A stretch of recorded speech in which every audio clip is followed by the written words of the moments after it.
નમસ્કાર.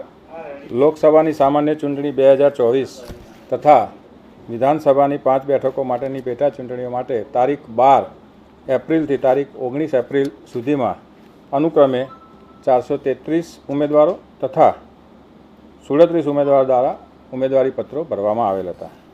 તારીખ 20 તથા તારીખ 21ના રોજ તમામ ચૂંટણી અધિકારીઓ દ્વારા હાથ ધરવામાં આવેલ ઉમેદવારી પત્રોની ચકાસણીના અંતે લોકસભા ચૂંટણી માટે કુલ 328 ઉમેદવારો તથા વિધાનસભાની પેટા ચૂંટણી માટે 27 ઉમેદવારો માન્ય થયા છે.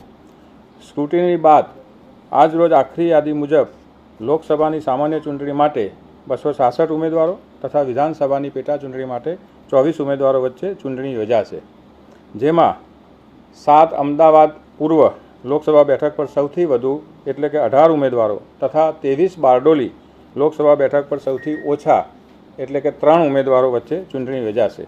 જ્યારે 26 વિજાપુર વિધાનસભાની બેઠક પર સૌથી વધુ 8 ઉમેદવારો અને 136 વાઘોડિયા વિધાનસભા બેઠક પર સૌથી ઓછા 2 ઉમેદવારો વચ્ચે ચૂંટણી યોજાશે.